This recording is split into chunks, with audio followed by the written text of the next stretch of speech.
تنهایی شب اومدم به جنگل علیمستان و قله زیبا و با شکوه دماوند،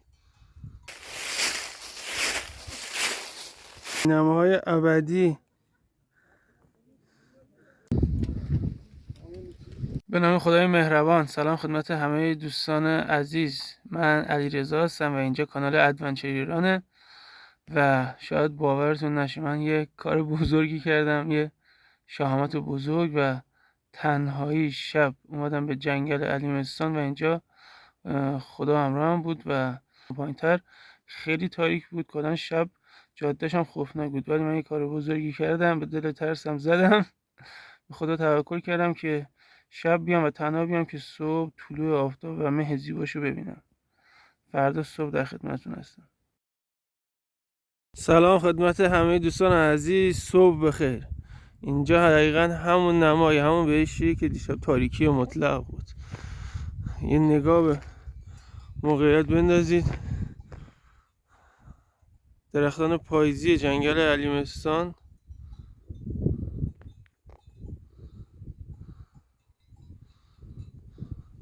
و سورپرایز اصلی کمی اون طرفتر منتظرتونه. قله زیبا و با شکوه دماوند که رنگ طلایی روی برفای سفیدشه، آفتاب در حال طلوعه و یه ویو فوق العاده زیبا و محشر رو داریم میبینیم. دوستان خب مسیر رو داریم میریم پایین به سمت دشت اول. چه طبیعت و پاییزی زیبایی، دقیقا همون چیزی که من میخواستم. بر دیدن پاییزش اومدم و چه پاییزی. اونم دشت اول، از دور یه چیزای نمایانه. چقدر زیباست، چقدر زیباست. بریم جلوتر ببینیم چی میبینیم. خیلی مسیرش قشنگه، خیلی. خب دوستان شروع مسیر. این آقایی هم که جلوی ما سر اکیپ، یه اکیپ 20 نفره است. من کلا علاقه به تور رفتن و با تور بودن ندارم کلا، چون خودم خیلی جا رو رفتم، خیلی جا رو بلدم. خیلی خوشم نمیاد که مثلا میخوام با این اکیپا برم، چون اصلا زوری میاد، چون زور بهم میاد، چون خودم واقعا خیلی جا رو بلدم. چند بارم اکیپ بردم ولی واقعا این کار بدم میاد. یعنی تنهایی راحتی خودم بیشتر لذت میبرم، چون بخوای اکیپ ببری آزادی عملت رو از بین میبری. نمیتونی اونجوری که میخوای لذت ببری، اونجوری که میخوای گلی شی، خاکی شی، خیس شی، شنا کنی.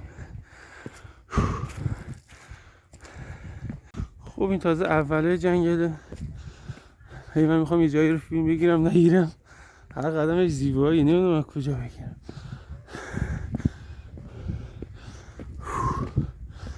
هوام سرده، دستم یخ کرده. اول صبح هوای نابیه.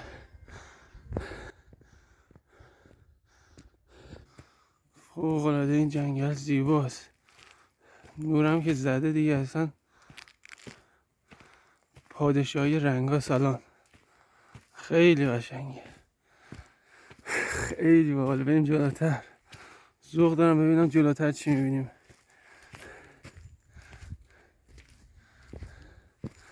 مسیر پاکو میریم جلو، ببینیم به کجا میرسیم.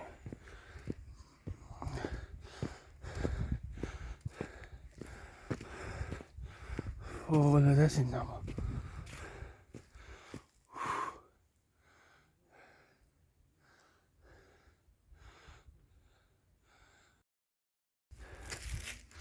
این نکته من اشاره کنم، خیلی هم توی جنگل آتیش روشن میکنن.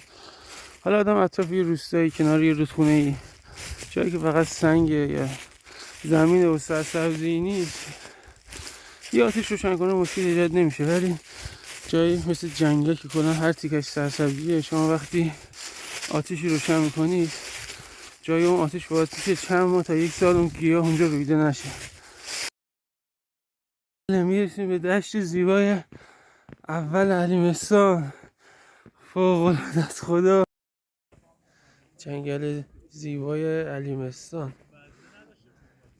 درخت‌ها بی‌نظیرن، بی‌نظیر. زمینم که فرش سبز رنگه دیگه، اینجا فرش نارنجی و زرد نیست، فرش سبز رنگه.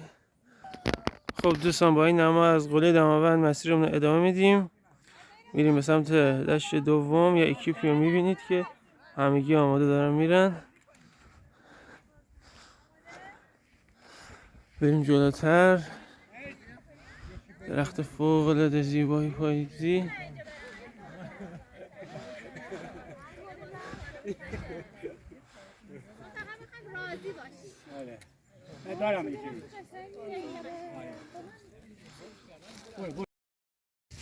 خب دوستان وارد یه مسیر رویایی شدیم دیگه. اینجا اوج پاییزشه، اوج پاییزش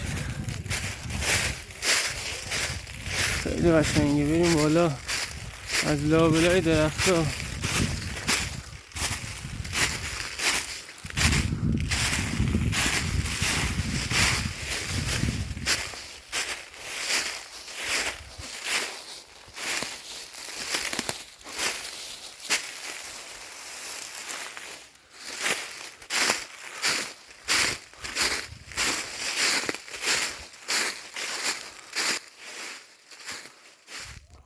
خب دوستان ادامه میدیم مسیر رو. مسیر فوق العاده زیباست، ولی خب چون یک نواخته من دیگه بیشتر از این براتون فیلم نگرفتم.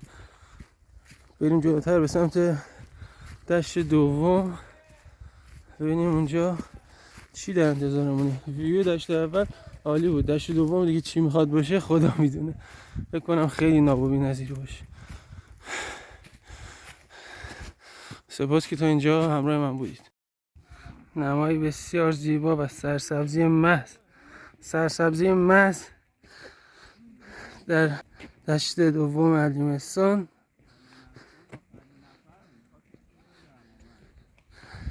خب دوستان رسیدیم به یکی از توریستی ترین جاذبه های مسیر. من که واقعا خسته شدم.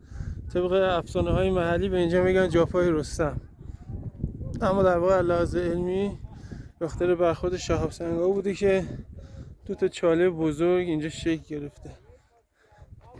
یکیش اینه. بریم بعدی.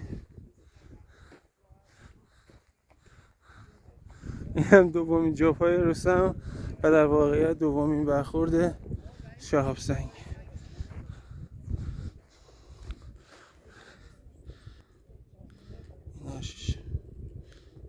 دوستان این هم اثرات یخزدگی آب.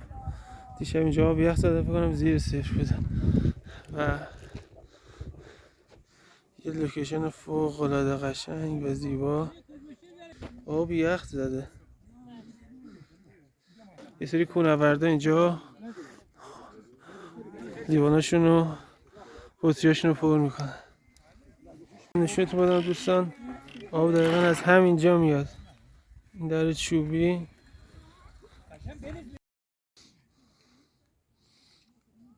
خب دوستان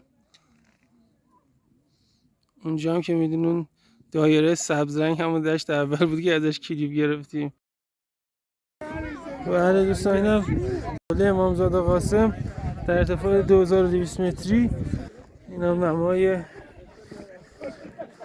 قله دماوند.